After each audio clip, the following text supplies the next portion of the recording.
بسم اللہ الرحمن الرحیم. RFI ٹاک کے ساتھ میں ہوں نصرت مرزا. آج 27 اکتوبر کے حوالے سے جو کہ ہم یوم سیاہ کے طور پر مناتے ہیں تمام پاکستانی اور کشمیری مل کر، اور یہ وہ دن ہے جب کہ انڈیا نے اپنی فوجیں سری نگر میں اتاری تھی. ہم نے اس پر پروگرام آلریڈی 27 اکتوبر کو کر دیا تھا، اور اس پر جس میں ہمارے نجم الدین شیخ صاحب سابق سیکریٹری خارجہ اور جناب ڈاکٹر صاحب ایک جو ہیں ہمارے سفیر، انہوں نے حصہ لیا تھا، اور ساتھ ساتھ میں ہمارے یہاں پر سیکریٹری داخلہ وزیر داخلہ رہے ہیں وہ بریگیڈیئر حارث نواز صاحب، انہوں نے شرکت کی تھی. اس کے علاوہ ہم نے ایک اور بھی ویڈیو کی تھی جس کو کہ ہم نے اس دن کو منانے کے لیے، اس کی اہمیت کو اجاگر کرنے کے لیے ہم نے بار بار اس کو تکرار کی تھی. اور اس کے بعد میں آج بھی ہم اس موضوع پہ گفتگو کرنا چاہتے ہیں، اور ہمارے ساتھ خوش قسمتی ہے کہ ہماری جو حریت کانفرنس کی جو بڑی ایک جو ان کی ٹیم ہے، جو کہ حریت کانفرنس کی سربراہی ٹیم ہے، ان میں کنوینر ہیں غلام محمد صفی صاحب، ایڈوکیٹ پرویز شاہ صاحب اور شیخ عبدالماجد صاحب. میرے پرویز شاہ صاحب جنرل سیکریٹری ہیں، غلام محمد صفی کنوینر ہیں، اور شیخ عبدالماجد صاحب رہنما ہیں آل پارٹیز حریت کانفرنس کے. تو یہ ہمارے ساتھ آج اسٹوڈیو میں موجود ہیں. ہم تینوں حضرات کو خوش آمدید کہتے ہیں، اور میں جناب غلام محمد صفی صاحب سے بات شروع کرتے ہیں کہ 27 اکتوبر کو پوری دنیا میں ہم پاکستانی اور کشمیری اور پاکستانی دونوں مل کر جو ہے وہ یوم سیاہ مناتے ہیں، اور اس بات کو بین الاقوامی مسئلے کو اجاگر کرتے ہیں کہ یہ مسئلے کو حل کیا جائے. یہ مسئلہ ابھی تک جو ہے پینڈنگ پڑا ہوا ہے. یہ انڈیا خود گیا تھا UN میں، اور وہاں قرارداد پاس ہوئی تھی. اس کے بعد میں پھر انہوں نے یہ حرکت کی کہ جو 5 اگست 2019 کو جو ہے وہ ان کی 370 کی جو خصوصی حیثیت تھی وہ ختم کی، اور 35A کی جو تھی وہ ختم کی. تو وہ جس سے کہ جو ان کے وہاں پر ملکیت اور جو ہے شہریت دی جا سکتی تھی، لیکن اس کے باوجود بھی ان کے منہ پر تماچا پڑا. وہ ان کو زیادہ 28 سیٹیں ملی ہیں 90 سیٹوں میں سے. تو وہ سب باتیں اپنی جگہ پر ہیں، لیکن بہرحال مودی کی حرکتیں اپنی جگہ پہ جاری ہیں. تو اب اس میں ہم دیکھتے ہیں کہ ہم اپنے رہنماؤں سے پوچھتے ہیں جو کہ کیا کشمیر کے حوالے سے کہ وہ کیا کہنا چاہتے ہیں. غلام محمد صفی صاحب فرمائیے. السلام علیکم. وعلیکم السلام ورحمۃ اللہ وبرکاتہ. فرمائیے کیا صورتحال ہے 27 اکتوبر کی یوم سیاہ کے طور کے بارے میں. ہم یہ تیسرا پروگرام کر رہے ہیں، اس میں آپ کی موجودگی ہمارے لیے باعث افتخار ہے. فرمائیے آپ کیا کہنا چاہتے ہیں یہ 27 اکتوبر کے حوالے سے. جی، ہندوستان نے جیسا آپ نے وجہ طور پر فرمایا کہ 27 اکتوبر 1947 کو انہوں نے فوجیں اتاری اور اس طرح قبضہ کیا انہوں نے جموں و کشمیر پر، اور قبضے کے بعد انہوں نے بھرپور کوشش کی کہ جموں و کشمیر کو ہر حیثیت سے ہندوستان کا ایک حصہ بنایا جائے. لیکن کچھ رکاوٹیں ان کی راہ میں حائل رہیں، لیکن 5 اگست 2019 کو ان تمام رکاوٹوں کو عبور کر کے ہندوستان نے یہ کوشش کی کہ جموں و کشمیر کو ہندوستان کی دیگر ریاستوں کی طرح ایک ریاست کے طور پر منوایا جائے.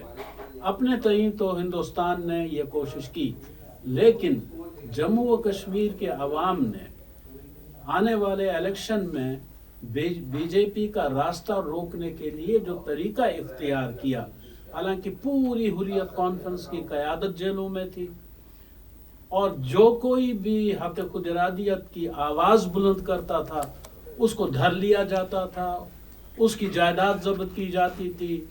بے شمار افراد اس وقت بھی جو تہاڑ جیل میں ہیں، اور وہ موت کی سزا بھی کچھ لوگوں کو سنائی گئی ہے، اور کوششیں جاری ہیں کہ یاسین ملک کو جو وہاں پہ قائد ہیں کشمیر کی تحریک حریت کے، تو ان کو پھانسی پہ لٹکانے کے لیے کاوشیں کی جا رہی ہیں ہندوستان کی طرف سے.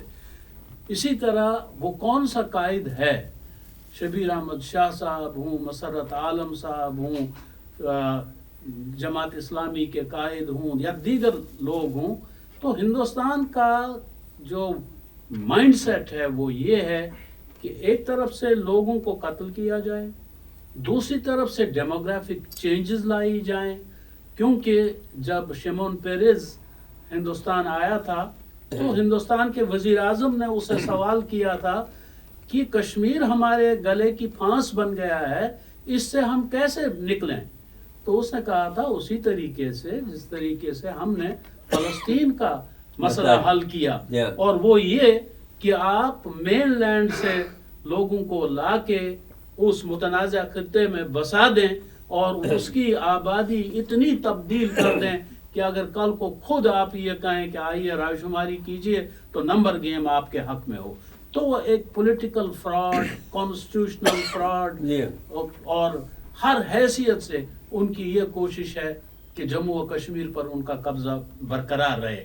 لیکن جموں و کشمیر کے عوام نے ہندوستان کے غاصبانہ تسلط کو نہ پہلے قبول کیا اور نہ وہ آئندہ اس کو قبول کریں گے. جی آپ لیکن اب یہ جو کیا حکمت عملی بنی چاہیے جب 5 اگست کے بعد میں ظاہر ہے کہ ہم صرف احتجاج کر رہے ہیں اور آگے تو کچھ نہیں کرتے ہیں. جس طرح آپ نے فرمایا، حقیقت یہ ہے کہ 5 اگست کا جو اقدام یک طرفہ طور پر ہندوستان نے کیا، اس کے نتیجے میں لوگ تو یہ دیکھنا چاہتے تھے کہ پاکستان کی طرف سے کوئی ایسا ری ایکشن سامنے آ جائے گا کہ ہندوستان مجبور ہو جائے گا شاید اپنا اقدام واپس لینے پر. لیکن اس وقت پاکستان کی طرف سے کوئی ایسا واضح اقدام سامنے نہیں آیا. نتیجتاً جموں و کشمیر کے عوام میں یک گنا مایوسی سی پیدا ہو گئی. حقیقت یہ ہے کہ اب حریت کانفرنس کا جو یہ وفد، کبھی ہم جولائی میں بھی کراچی آئے تھے، لاہور گئے تھے، مظفر آباد گئے تھے، اسلام آباد میں پروگرام کیے، اسی طرح پشاور، کوئٹہ وغیرہ میں ہم پروگرام کر رہے ہیں. تو اس کی بنیادی وجہ یہ تھی کہ کشمیر کے عوام میں جو یہ تاثر پیدا کیا گیا اور جس کو ہندوستان نے اور زیادہ ابھارا کہ پاکستان نے کشمیر کو چھوڑ دیا ہے، اب پاکستان کشمیر کے حوالے سے کوئی چیز نہیں کرے گا. ایک تاثر یہ بھی دیا گیا کہ مل جل کے یہ کیا گیا ہے. تو اس لیے یہ بہت ضروری تھا کہ اس تاثر کو زائل کیا جائے. چنانچہ ہم نے جو پروگرام کیے اس میں نہ صرف ہم نے حریت کانفرنس کو بلکہ پاکستان کی ساری قیادت کو بھی، کراچی کی ساری قیادت کو، لاہور کی ساری قیادت کو ہم نے اپنے ساتھ بٹھایا، پریس کانفرنسز میں، جلسے جلوسوں میں، ریلیز میں، اور یہ تاثر غالب کرنے کی اور قائم کرنے کی کوشش کی کہ نہیں، پاکستان جو ہے اس چیز کے ساتھ وابستہ ہے. ابھی بھی 27 اکتوبر پہ پاکستان کی نیشنل اسمبلی نے جو قرارداد مقبوضہ کشمیر کے حوالے سے پاس کی ہے، تو اس سے ایک اچھا پیغام مقبوضہ کشمیر میں جاتا ہے. تو کوششیں ہماری بھی یہ ہیں اور حکومت پاکستان سے بھی ہمارا یہ مطالبہ رہا ہے کہ سیاسی سطح پہ، سفارتی سطح پہ، اخلاقی سطح پہ اور ہر سطح پہ جموں و کشمیر کے اس مسئلے کو، حق خود ارادیت کے اس مسئلے کو اجاگر کیا جانا چاہیے، ابھارا جانا چاہیے. جی آپ ایڈوکیٹ پرویز شاہ صاحب آپ سے بات کر لیتے ہیں. آپ جنرل سیکریٹری ہیں آل پاکستان حریت کانفرنس کے. فرمائیے کہ بیسیکلی اگر آپ دیکھیں، سیاسی طور پر بھی دیکھیں، عملی طور پر بھی دیکھیں، تو جتنا کرفیو کا دور مقبوضہ کشمیر نے دیکھا ہے اور وہ کوئی بھی آدمی ان کی طرف پلٹا نہیں ہے ہندوستان کی طرف، تو ایک قسم کی تو جو آپ رائے کہتے ہیں وہ تو ہو گئی نا. کیونکہ جب تو یہ اتنا کرفیو کے باوجود بھی کوئی آدمی ان کی طرف نہیں گیا، اتنے ظلم و ستم کے بعد بھی ان کے انڈیا کے ساتھ نہیں گیا، تو انہوں نے تو اپنا ورڈکٹ دے دیا کہ بھائی ہم تو پاکستان کے ساتھ شامل ہونا چاہتے ہیں. اس پر کیا کہیں گے آپ سے؟ RFI کا میں شکریہ ادا کرنا چاہتا ہوں کہ آپ نے آج ہمیں مدعو کیا کشمیر کے حوالے سے. میں سر یہ گزارش کرنا چاہتا ہوں کہ اگر ہم اس آکوپیشن کو دیکھیں، اس کے 2 فیزز ہیں. آکوپیشن سے انیکسیشن تک. آکوپائی ہندوستان نے کیا 27 اکتوبر کو، اس کے بعد اس کی بڑی کوشش رہی ہے کہ اپ ٹو انیکسیشن جو 5 اگست کو آپ نے، پہلے تو اس نے کوشش کی اس کو سپریس کریں، اس موومنٹ کو، اس کو ایلیمینیٹ کریں، اس کی لیڈرشپ کو، اس کی کلنگس میں اضافہ کیا جائے اور اکنامک پیکیجز لائے جائے. یہ تھا 5 اگست تک. لیکن 5 اگست کے بعد اس نے جب اس کو انیکس کیا تو اس کے بعد ایک ڈفرینٹ سچویشن آئی کہ ون اوور کر لیں گے ہم حریت کانفرنس کی لیڈرشپ کو، اور اس کے بعد جو نئی پولیٹیکل پارٹیز کشمیر میں لائیں گے اپنی مرضی کے، اور اس کے بعد شاید یہ معاملہ اب بعد میں حل ہو جائے گا. کیونکہ وہ سمجھتے تھے جب اب ہم نے اس کو انیکس کر دیا ہے تو بقول ان کے اب UN کی ریزولوشنز بھی ختم ہو گئی ہیں، پاکستان کی طرف سے بھی کوئی زیادہ رسپانس نہیں آیا، اور اس کے بعد انہوں نے نارملسی کی طرف کہا کہ اب یہ نارملسی ہو گئی، اب سب کچھ ٹھیک ہو گیا، تو اب اس پہ UN ریزولوشنز کی کوئی افادیت نہیں ہے. لیکن جو ریسنٹ الیکشنز کشمیر میں ہوئے ہیں، جیسے صفی صاحب نے کہا کہ ایک ورڈکٹ آیا ہے بالکل کہ کشمیریوں نے BJP کو بالکل ون اوور نہیں، ان کی کوئی اتنی تعداد، لیکن 29 سیٹیں جو انہوں نے وہاں انڈیا میں لیے، اس کو آپ کو پتہ ہے کہ جو 4.3 ملین جو انہوں نے اسٹیٹ سبجیکٹس ایشو کیے، تو اس کے بعد اور جو ہے وہ اور بندیاں کی ہیں، گیری میڈرنگ جو انہوں نے کی ہے، اس کو ہم انجینئرڈ الیکشنز کا نام دیتے ہیں. تو چونکہ جموں میں چونکہ مسلمانوں کی زیادہ اکثریت نہیں ہے، وہاں ان کی اپنی مرضی جو بھی ہونی تھی وہ ہونا.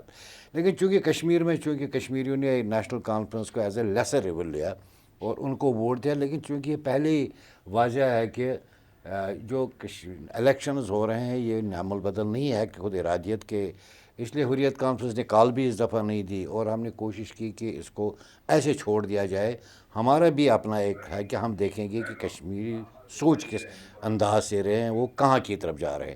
لیکن جب ایک چیز کلیئر ہوئی کہ کشمیریوں نے جو فیصلہ دیا کہ انہوں نے جو BJP کا بالکل راستہ روکا، اور اگر انہیں فورس بھی کیا کہ وہ آپ ادھر پولنگ اسٹیشنز پہ جائے، تو انہیں نیشنل کانفرنس کو انہوں نے ووٹ دیے.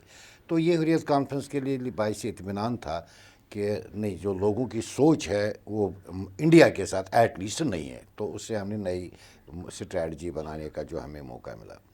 جہاں تک بات کرتے ہیں کہ دیکھیں ہندوستان کی ابھی جو کشمیر کی جو صورتحال ہے، انڈینائزیشن ان کا اب جو نیا پروجیکٹ ہے، انیکسیشن اور ایکسیشن، اور اب انیکسیشن کے بعد اب ہے انڈینائزیشن.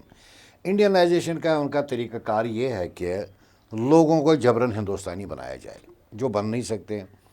اس میں کیا آپ کرتے ہیں کہ آپ نے ان کے کلچر کو آپ نے انویٹ کرنے کی کوشش کر رہے ہیں، ان کی ثقافت کو، ان کی اکانومی کو. دیکھیں 50,000 ٹیمپل مندر جو ہے ان کے لیے انہوں نے ایک جگہ آئیڈینٹیفائی کی، اب یہاں پر 50,000 مندر ہم بنائیں گے. اس کے بعد جو ہمارا سلیبس تھا، چونکہ مسلم اکثریت والی ریاست تھی، اردو ہم سے پڑھایا جاتا تھا، قرآن حدیث باقی یہ ساری چیزیں تھیں. اب اس کو انہوں نے انفلوئنس کرنے کی کوشش کی ہے. اب آپ کو صبح لب پہ آتی ہے دعا بن کے تمنا میری نہیں پڑھنی ہے، آپ کو سوریہ نمسکار پڑھنا ہے، آپ نے بھجن پڑھنا ہے. ہمارے بچوں کی ذہنوں کو وہ تبدیل کر رہے ہیں کہ اب چونکہ یہ جنریشن جو ہے جب یہ ختم ہو جائے گی تو اب اس کے بعد نیکسٹ جنریشن جو آئے گی وہ شاید ان کو اندازہ نہیں ہوگا کہ جی ہمارے ثقافت کی تھی کیا تھی، ہمارے اسلافوں کی کیا. اور ان کی کوشش ہے کہ ہم اس تحریک آزادی کو انویزیبل کر دیں لوگوں کے مائنڈ سے، ہمارے بچوں سے. کیونکہ یہی وجہ ہے کہ حریت کانفرنس اٹھا رہے ہیں. ہاں، اور انویزیبل اس کو کر لیں. لیڈرشپ کو جب انہوں نے ہماری لیڈرشپ کو جیلوں میں رکھا، ان کو ڈیتھ روز پہ ڈال دیا، کچھ کی لائف امپرزنمنٹ ہے جو 34 سال 35 وہ سمجھتے ہیں لیڈرشپ اندر ان کو یہ وفات پا جائے گی، اس کے بعد جو کچھ ہے ان کو ڈیتھ روز پہ ڈال دیا، ان کو ہم پھانسی دے دیں گے، اور جو ہمارے بچے ہیں وہاں پر ان کو ہم پڑھائیں گے. جب ان کو قرآن سے دور کیا جائے گا، حدیث سے دور کیا جائے گا، تو یہ سمجھے کہ شاید ہمارا کلچر ہی ہے. اسی لیے حریت کانفرنس نے کہا کہ گو کہ مقبوضہ کشمیر ایک نو گو ایریا ہے انٹرنیشنل NGOز کے لیے، بین الاقوامی اخبارات کے لیے.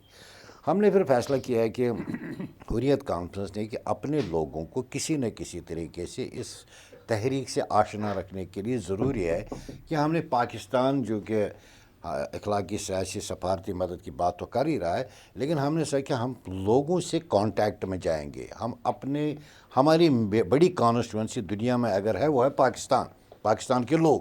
تو ہم نے فیصلہ کیا ہے کہ ہم لوگوں کے پاس جائیں گے. یہ جو ریلیز آپ دیکھتے ہیں، سیمینارز دیکھتے ہیں پچھلے 2-3 مہینوں سے، جو ایک ہم نے جو اس کو ایکسلریٹ ہم نے کیا ہے، تو اس کی بنیادی وجہ ہے کہ یہاں کے لوگوں کے ساتھ کنیکٹ ہونے کے بعد ہم اپنے ان نوجوانوں کو، بچوں کو یہ ایک پیغام دے دیں کہ بھئی آپ کے اسلاف کی ہسٹری کیا ہے، آپ کی تاریخ کیا ہے. کیونکہ ایک بات میں یہاں کہنا چاہتا ہوں، آپ نے کہا کہ برہان مظفر وانی کی شہادت جب ہوئی، کیونکہ برہان مظفر وانی جب شہید ہوئے تو وہ ایک آئیکونک لیڈر بن گیا کشمیر کے نوجوانوں کے لیے. اس کے بعد سینکڑوں نوجوان اس کے ساتھ منسلک ہوئے، لیکن ہندوستان کی شروع دن سے کوشش رہی کہ ان نوجوانوں کو کسی نہ کسی طریقے سے ایلیمنیٹ کیا جائے. اور اس طرح جب شہید کیا جاتا ہے، اب ان کی لاشیں بھی جب آپ ان کے والدین کو نہیں دیتے ہیں تو ان کی کوشش ہوتی ہے it will work as a deterrent.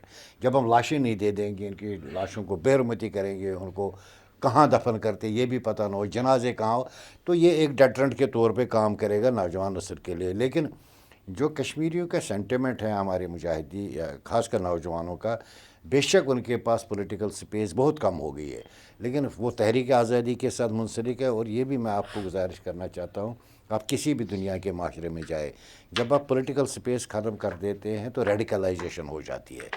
تو ہمارا نوجوان ریڈیکلائز نہیں ہوا ہے، لیکن ضرور یہ ہے کہ اس میں وہ شدت ضرور پیدا ہوگی. غصہ آ گیا. مجھے بات بھی نہیں کرنے دیتے ہیں، اب مجھے کچھ لکھنے بھی نہیں دے دیتے.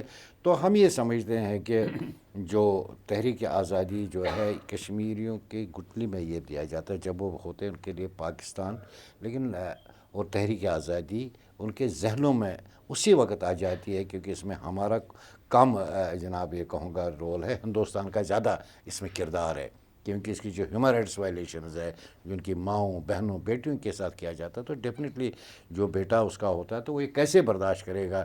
ہر گھر سے ایک جنازہ اٹھا ہے، ہر گھر متاثر ہے. اور ہندوستان ایک بڑی غلط فہمی میں ہے کہ ریپریشن سے یا دنیا کو یہ امپریشن دینے سے کہ جناب وہاں پہ امن ہے.